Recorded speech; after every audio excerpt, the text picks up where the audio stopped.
Namaste, I'm Brad Terrell. Welcome to this daily mobility to improve backbends class/tutorial.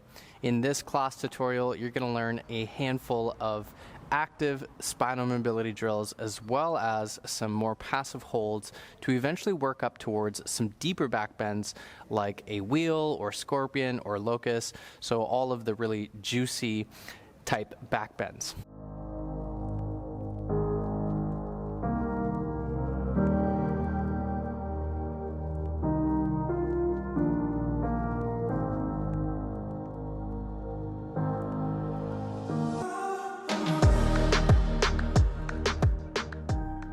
So before we get started, I'm just going to talk a little bit about when the best time to apply any backbend drills, and that would be just after working on any core work or abdominal work. And here's why. Because backbends are a spinal extension, we want to make sure that our entire front chain feels strong and active. So a lot of people think that backbends are simply just bending out behind you, but really it is a front body opener, and for us to focus on the muscles of the front body, the anterior chain, we often forget to kind of activate the abdominals when getting into deeper backbends. So we're going to start this class with just a few core drills to really just get those abdominals activated, and then we'll jump right into our backbends.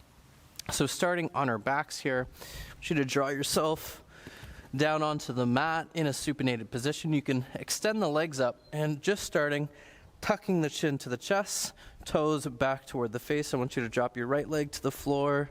So you can hold for 3 breaths. Tilting pelvis back.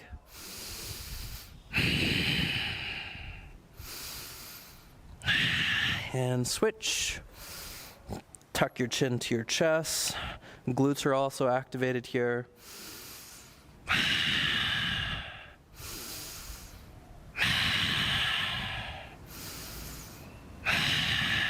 Beautiful, and you can draw that left leg back up.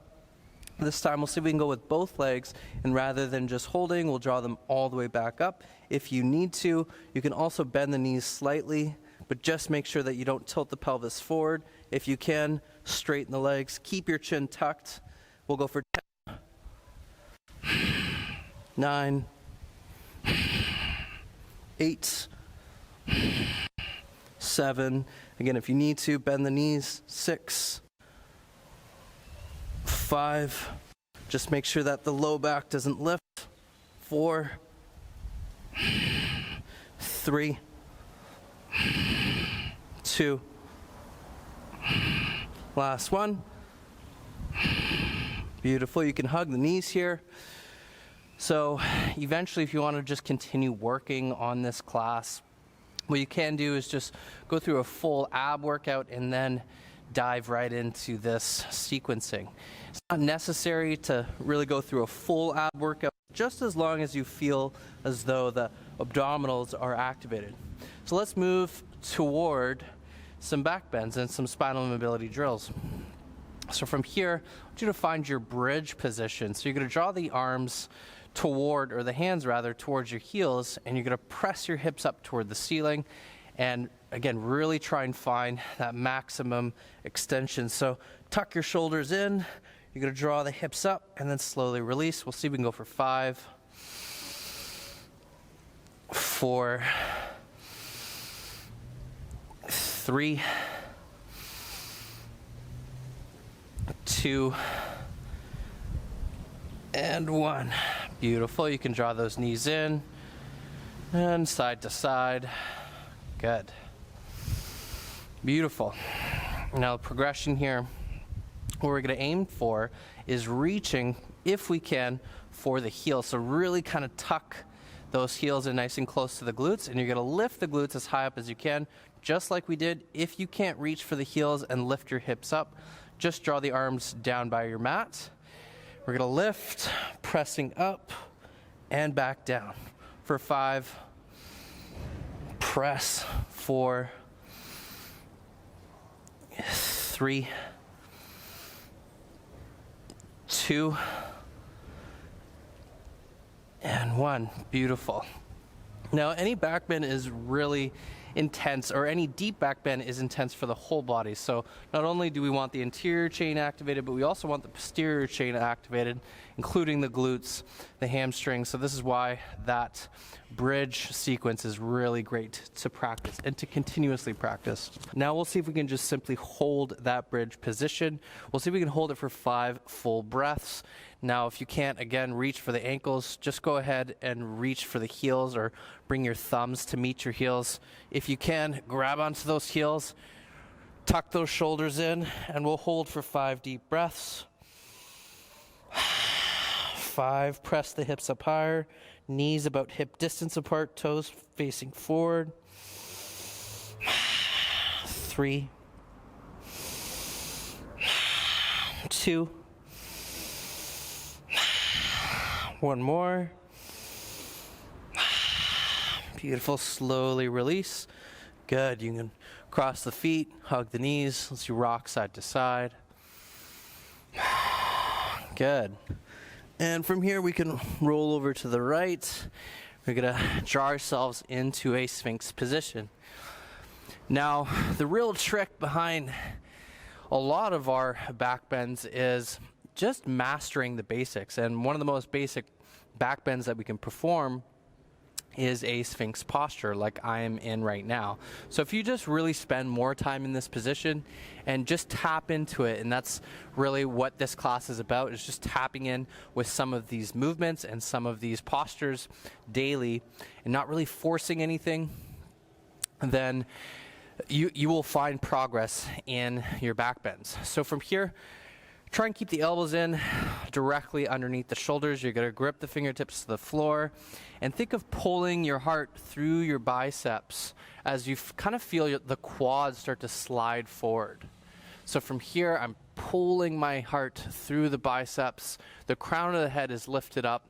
And similar to our Cobra, we don't want to be finding that neck extension. Instead, we'd rather find length across the front body. So from here, I want you to draw the crown of the head as high up toward the sky, as high up toward the ceiling as you can. I'm just taking a few deep breaths here. So it's always great to work on some passive postures first before getting into some more active ones, and then vice versa.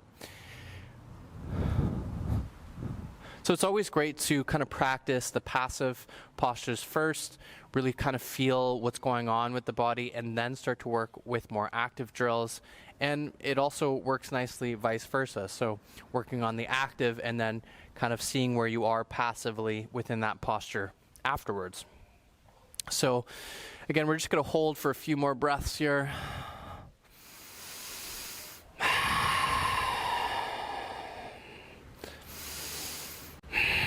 Continue to pull your heart through. The glutes are somewhat engaged. Same with the hamstrings. Beautiful. Now let's work on some of the active mobility from our Sphinx pose. Now, the real focus, the real area that we're aiming to kind of activate is our spinal extensor. So the muscles of the low back, and this area really helps you with not only back bends, but with pressing into a handstand. Generally, this part of your body wants to be the strongest. So if this is the strongest part of your body right here, then your spine is in great shape. And if not, then really focus on a lot of this technique from our Sphinx. So from here, what I'd like for you to focus on, heart facing forward, crown of the head lifts up. I want you to just see if you can lift your right leg and then release. See if you can go to the other side, lift, release. Good. Now continue that. If you can, work on the progression, which is right leg extends up, and simultaneously you're going to reach that left hand forward, and you should really feel your right spinal extensor activate, and then slowly release. To the other side, release, release. If it's too much extending the arm, just lift the leg. Good. We'll see if we can go for 6 more to each side. Inhale up and release.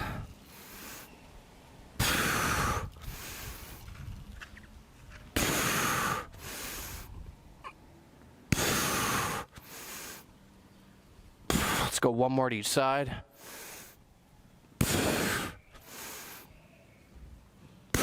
Good, and you can take a moment here onto the forearms, kind of shake your hips side to side. Great, so the Sphinx Pose is absolutely great to practice to improve all of your back bends, and it is also a preparatory posture for our Cobra as well as our upward facing dog. So this next drill, we're going to start again pronated on our bellies, except this time what we'll try and do is just draw the hands slightly further off the mat. So I've got kind of half my fingertips off the mat, and from here elbows are directly over the wrist, and I'm attempting not to really press down into my hands and into my fingertips. They're just really supporting my back bend. So what I'm going to do here is I'm going to press my toes, my quads deep into the mat, and without really using my upper body strength, I'm going to attempt to lift myself up and then slowly release back down. We'll see if we can go again for 6 here, drawing ourselves up. Inhale and slowly release. We'll see if we can go for another one. And release. Let's go for 3 more.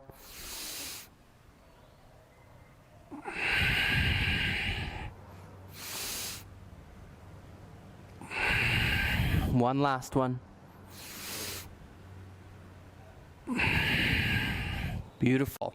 Great, now we'll see if we can do the same thing, except this time we're going to try and take the hands away altogether and just kind of ghost the feeling of pressing down. So we'll see how high we can actually come up without pushing the hands into the floor.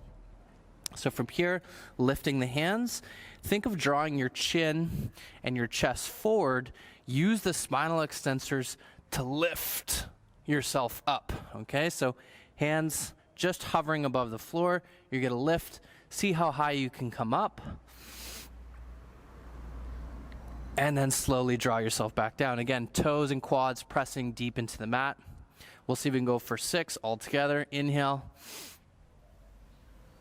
Slowly release down as well. Another 4. 3. 2, inhale on the way up. 1 last one. Beautiful. Again, you can take a moment to rest here onto the forearms, just kind of shake the hips side to side. Beautiful. Now that we've activated the anterior chain and we've now activated the posterior chain, we'll see if we can get into our Cobra and then work in toward our upward facing dog. So how we're going to set ourselves up for this Cobra is I want you to lift in that same way. So one of the biggest kind of mistakes, and it's not really a mistake, it's better that you move or do yoga altogether here, but one of the bigger mistakes I see people do with their Cobra is they start to dump into their shoulders just like this. And they're not really in a back bend, but more just so in a position where you're putting a lot more pressure onto the shoulders. So if anything, we want to make sure that we're lifting from those same muscles. So how we're going to set ourselves up for our Cobra here is I want you to take the hands off just like we did earlier, and I want you to lift as high up as you can without the use of the hands. So even if it's something like this is as high as you can go, then the hands will drop, but I don't want you to put any more pressure. All this is doing is supporting that Cobra position. So if you end up here, just slowly drop the fingertips down, hold, use those spinal extensors to lift yourself up. Try not to dump into the shoulders and into the arms, okay? So we're going to start over again. Lift the hands, come as high up as you can. Drop the hands down, and the heart goes through the biceps. Again, for most people, it's better that you bend the elbows. That way you're not dumping and straightening the arms. Keep the elbows slightly bent. Roll the shoulders down and back. Keep your gaze out in front of you. The glutes are engaged. Hamstrings are engaged. We'll find 5 deep breaths here into our Cobra. You can eventually kind of walk the hands a little bit closer.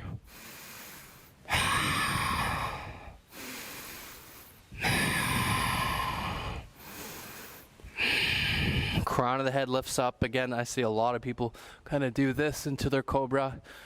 Much better that we keep the crown, lift it up. Let's go 2 more breaths.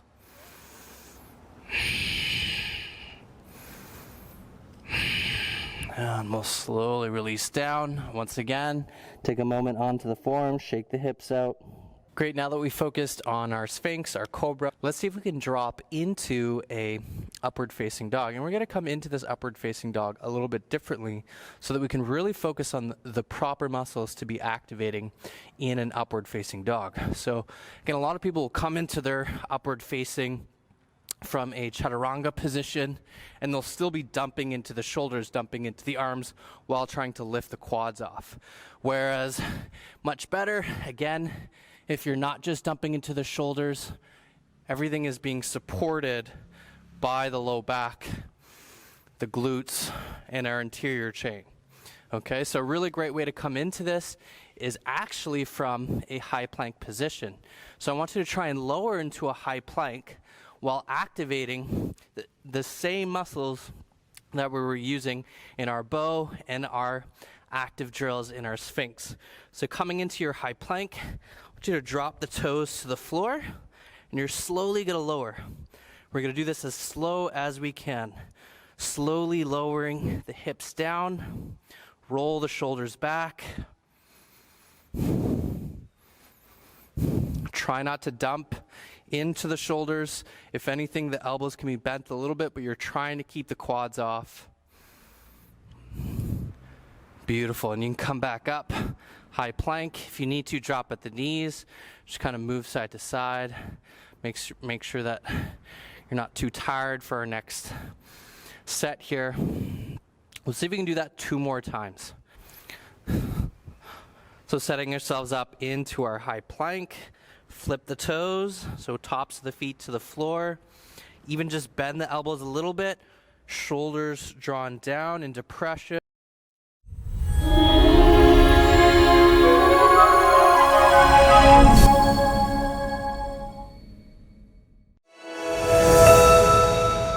Hey guys, thanks for checking out my YouTube channel. I hope you enjoyed this video. And if you enjoyed it that much, please hit subscribe. It means a lot. And if you're someone who's looking to take their practice to that next level, whether you're a beginner looking to simply improve their practice, or even an advanced practitioner looking to fine-tune their practice, head over to B Movement Academy, my own online school of yoga and movement, where you can find all of my premium content and exclusive programs that will meet you every step of the way to meet any of those movement or mindfulness goals. Most light and love. Namaste.